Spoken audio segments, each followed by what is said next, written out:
Esposito's Pizza and Pasta.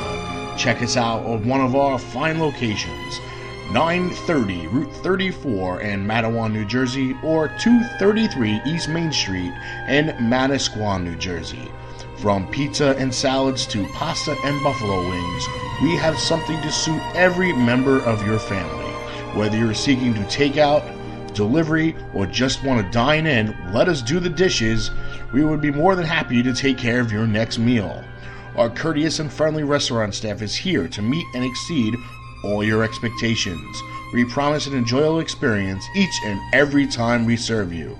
Try our award-winning Sesame Seed Crust Pizza, the recent winner of first place in the Las Vegas Pizza Open in the Artisans Division. Visit us online at sesameseedpizza.com for store hours, menus, and phone numbers, or just stop by one of our two great locations. You'll be glad you did. Esposito's Pizza and Pasta, so close to eating at Mom's, but without all the yelling.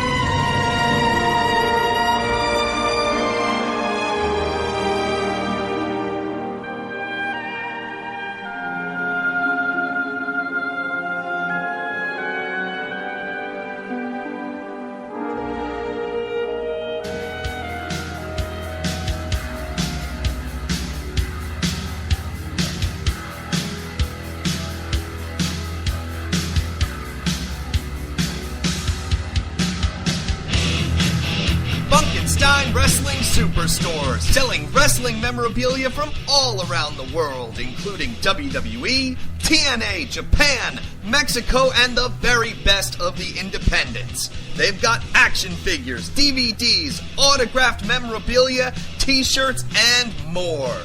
Plus, stop in and get tickets for great promotions like UWA Elite, CZW, and many others. Located indoors at the world-famous English Town Flea Market, Green Building, booth number 35 on 90 Wilson Avenue, Manalapan Township, New Jersey. Open every Saturday and Sunday, 8 a.m. to 4 p.m.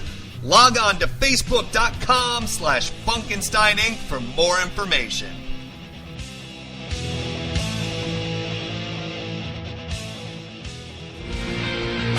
WarriorsOfWrestling.com. See roster profiles of past and present Warriors of Wrestling stars. Over 50 highlight videos of Warriors of Wrestling events, full-length matches. Order tickets to future Warriors of Wrestling events. An extensive DVD collection featuring past events, compilations, documentaries, and much, much more.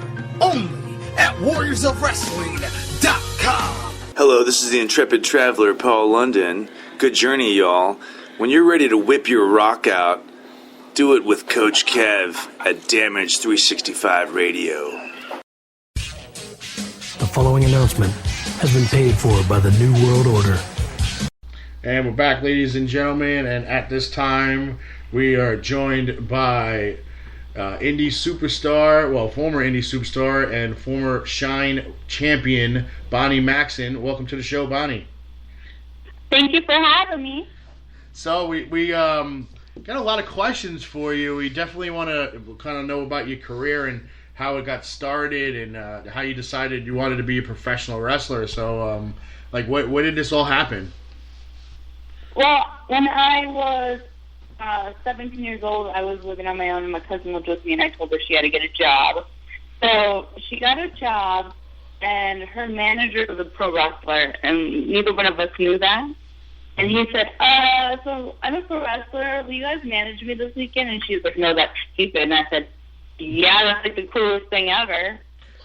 So I went to the show, and he was afraid to tell the promoter or ask the promoter. He didn't even ask him, on the phone or anything. So I walked right up to the promoter, and I'm like, hey, can I be on the show? I'd really like to manage. And then he said, yeah, and I managed all weekend. And then I realized that I had no clue what I was doing, and I felt something wasn't right. So I asked him if I could train, and he laughed at me. And this was in '99. He laughed at me and said that, women don't wrestle. And I said, okay, so you don't want to do this business exchange where I give you money for training? And he goes, well, maybe we can work something out. And I said, yeah. So that's pretty much how it started. I guess he never heard of Sensational Sherry and Wendy Richter and the Fabulous Moolah. Yeah, they weren't really doing too much on TV at that time. On TV, it was a lot of like Terry Reynolds running around in her, bikinis and lingerie, and a lot of that was going on at that time. Yeah, that was the Attitude Era, the yeah. era that I decided I didn't watch wrestling anymore because it got very far away from wrestling. Yeah, there wasn't women's wrestling, and that's why. And a lot of the girls were just used as managers that actually wrestled, so they just weren't used very often, probably on house shows, more so than TV. But that's why a lot of girls from my era never grew up saying, I want to go to WWE.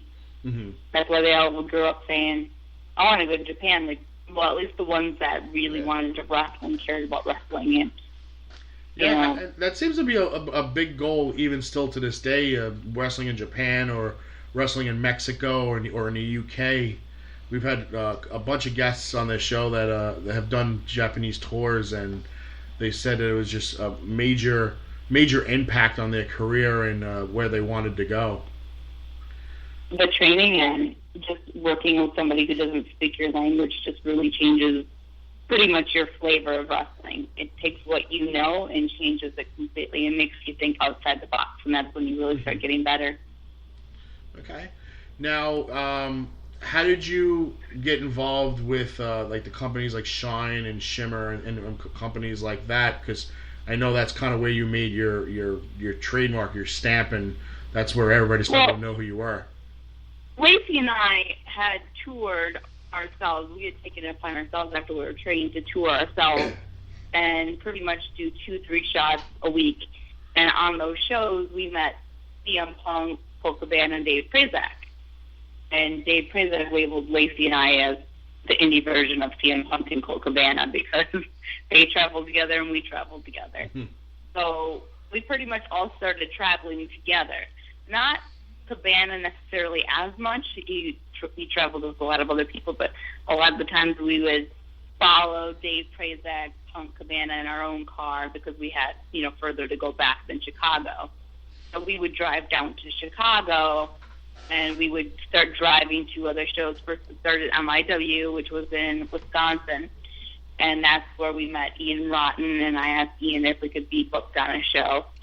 And I pretty much did all of the business for Lacey and myself our first couple of years in wrestling. Like, I spoke to all promoters about what we were doing, our pay, etc. So after a while, when we started getting involved in Ring of Honor and she moved, then she started taking care of her own bookings. But that's how it started. We started working for MIW. We went down to Chicago, worked down there a couple of times, met Danny Dominion. We met Ace Steel. Mm-hmm. We went to IWA. We were the first actual women's match at IWA as well.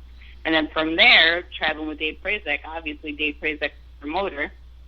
So that's how we got our way into Shimmer, because he was talking to us about running a women's show, and we said that would be amazing because nobody's doing that. He actually ran Volcano Girls at IWA Mid-South. That was his show. He did that. He made that happen. IWA just, had the ring and the platform for it. And then he said, okay, that was like his test Shimmer. And then after that, he ran Shimmer, and we were all really good friends. And you wrestled under the ring name Rain, correct? Yes. Okay. Because I spoke to who did we speak to this week? Was it Casey? It might have been Casey. Yeah, Casey Carlisle. I don't know if you're familiar with her.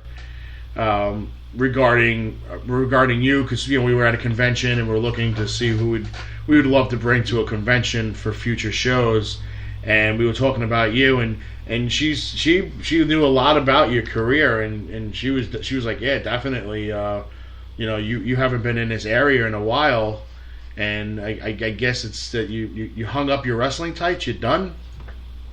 I retired January 2014 and actually had my last match at Shine. It wasn't a standard retirement match. I didn't want to do that because everybody had seemed to be doing that, so I didn't want to do that. Mm-hmm. I went a little bit of a different route. I lied to everybody the month before that I was retiring, and then I didn't. I'm saying, you I'm wrestled with a sure lot of about big that. names. Huh? I said you wrestled with a lot of big names. I mean, Santana Garrett, who eventually went on to TNA to become Brittany, and then now she's back being Santana Garrett again. And Mercedes Martinez, she made a good name for herself. And you've had run-ins with Jessica Havoc and April Hunter, Mia Yim, Angelina Love. Yep. I mean, some of these names are, they're household names in the wrestling industry. Do you regret at all maybe leaving too early, that you got to see a lot of your friends get to the TV, the mainstream? I actually was on TNA. Well, I know you were. Yeah, I know you were on TNA, which I was going to ask you about next. But TNA the way it is now, not when you were with it. What, 2007, 2008? 2008, 2009. 2008, 2009, and I think the very, very, very end of 2007. You might be right about that. Yeah, they said I think I was read that you were planted as a fan or an extra in the end of 2007 in October at one of the Impact shows. You're probably right. Yeah. You were a planted fan. Yes, I was. I mean, out of all the names that we just said that you've worked with, who is somebody that you didn't get a chance to work with before you retired that you really wish you had the shot to? Well, before she retired and before I retired, Manami Toyota was definitely number one that I wish I could have worked. I also really wish I could have wrestled La Rosa Negra because she is just so much fun. Yeah. I would have she's loved awesome. to wrestle her. I've wrestled, I don't know, a ton of people. There's definitely a few that I would have liked. I mean, I know we say never. Would there ever be a chance that you would step back into the ring if the offer was right? If the offer was right, the right person, and for the right reason, I could see that happening. I have wrestling. I go to wrestling training every Sunday. Oh, okay. Anyways, so I have mean, you're two girls that staying I'm active. working on. Yeah. Stage. I don't know. Everybody's seen pictures of Bonnie. She's in tremendous shape. And tell us a little bit about this. I don't know what exactly it is. I see you posted a lot about these challenges, the things you're doing for other people. Well, I've been a personal trainer pretty much on and off, a lot for free while I was just traveling and just randomly helping people. But when I came back from Mexico, I got a job as a personal trainer part-time, and they gave me so many clients, and I absolutely loved, I love that I can make my own schedule, and I love helping people so much, and I've been doing it for so long, but I never had so many people that I'm helping at once, and I just enjoyed an experience with a different person every half hour, every hour, and helping them just reach their goals. I do a lot of challenges. That way it pushes people, motivates people. And people really work well on challenges, and they feel like they have. Because most people come to you and they initially go like, I want to get ready for my wedding. I want to get ready for this. I want to get ready for that. And they don't, their goal falls off because they've met that goal. Right. So I do these challenges to keep them going and keep them motivated. And I just love the journey. A guy used to bring me up. His name's Mark Rapport. I consider him like my first client because he's still with me to this day. But I helped him lose 200 pounds in a year. And from that point on, I was like, I really enjoyed that journey and became like one of the family members. And it was just so great. And I wanted to do more of that for people. Maybe I need to give you a call. I mean, I get motivated. I get in my car and then I drive past the gym.